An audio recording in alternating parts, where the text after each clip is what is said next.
In this take, I want to talk about the Los Angeles Clippers.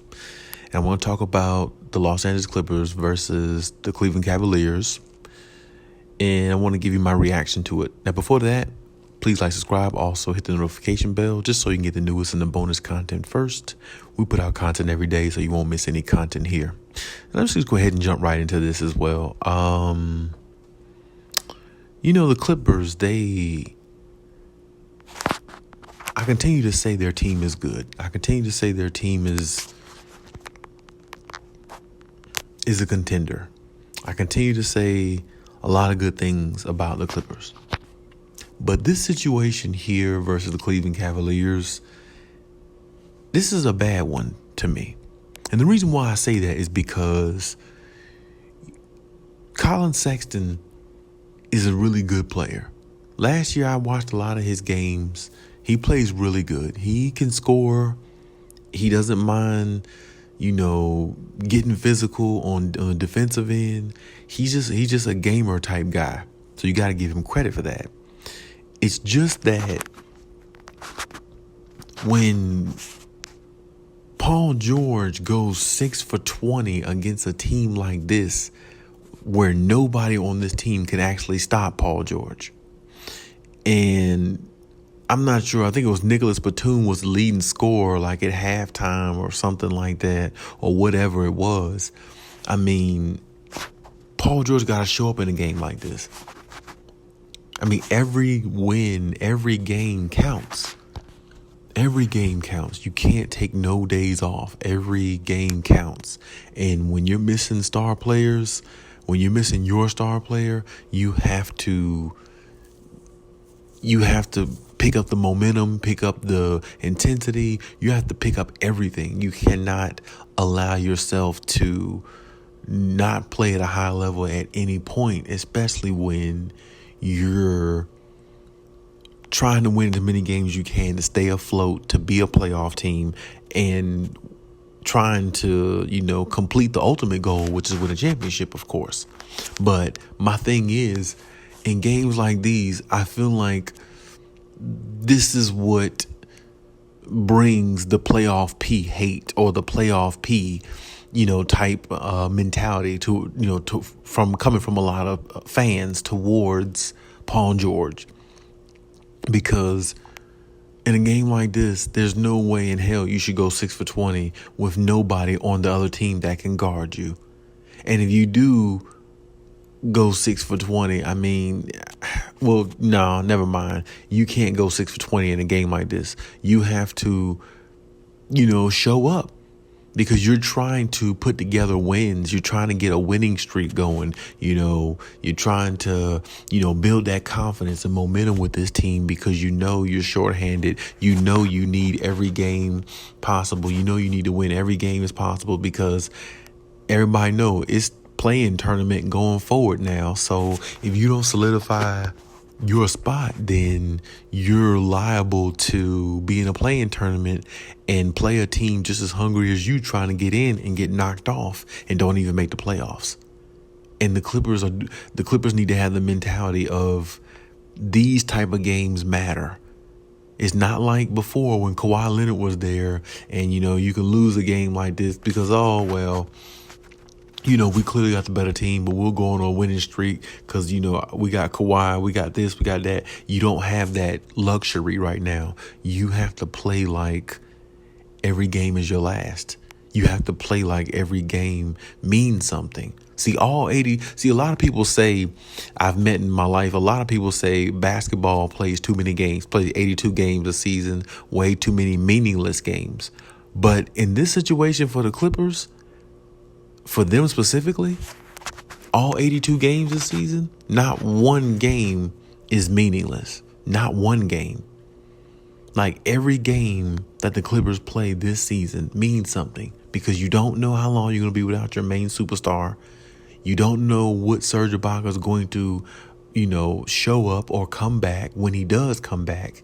And teams are only getting better.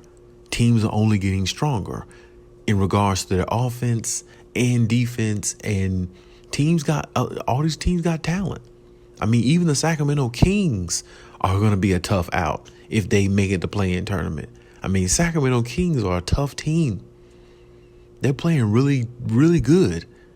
And I don't know, the Clippers losing games like this, you're just going to find yourself behind and trying to press. And then you're trying to, put together some wins, going along in the season.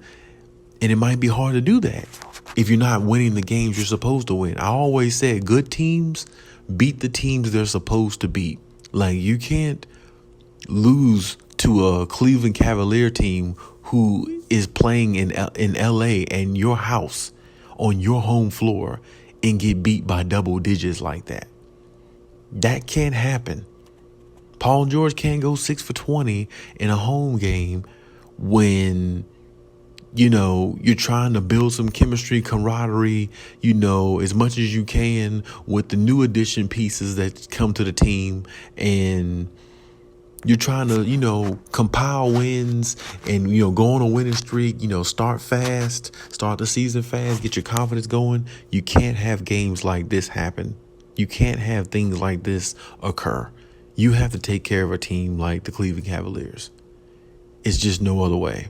I mean, honestly, the Clippers, not an excuse, but I mean, they just look tired. They just look something. I mean, they just look dried out. I don't know what was going on. I mean, it seemed like nobody on the Clippers could score over 16 points. It seemed like everybody had 16 points on the Clippers or less. There was nobody that got like 20 points, I think. I mean, or at least it felt that way. I mean, it was 79 points. I can't even remember the last time the Clippers even put up that low of points in a game. With or without Kawhi Leonard. I can't even remember it. But it's, hey, it's just, it's early in the season still. Clippers still got a lot of time. But, you don't want to be trying to find yourself, in a bad position behind in the standings. And now you're trying to, do a lot of pressing and trying to, put games together. And it's going to be, like I said, it's going to be hard to do that. Because sometimes, teams feel like they're good and, we can just go on a winning streak. We'll get a 4 or 5 game winning streak. It doesn't work that way. Sometimes it doesn't work that way. Sometimes, you gotta win games like these to build confidence so you can go on a winning streak. You can't lose games like these and feel like, we'll just make it up down the road or we'll find a way to get better. No, these are the times where you're supposed to show that you're better. I mean, the Clippers, honestly, you got to beat a team like this. You played, you pretty much got the same team you had last year with a couple of new additions. Everybody should be ready to go. You can't say you're tired because this is early in the season. This season ain't even really got going yet. So, it's a bad loss. It really is. But at the same time, the Clippers are going to have to learn from it. This might be the loss that the Clippers needed to help them learn from the mistakes that, they made. And, sometimes losses like these will definitely help. So, I'm going to see, how the Clippers, fare going forward. But this was a bad loss for them because I thought, they had a chance to go maybe undefeated, these next several games because they got an easy schedule these next several games. So, like I said, I think they actually play Cleveland again, maybe like Friday or Saturday or something like that. I'm not sure, but their schedule is pretty favorable.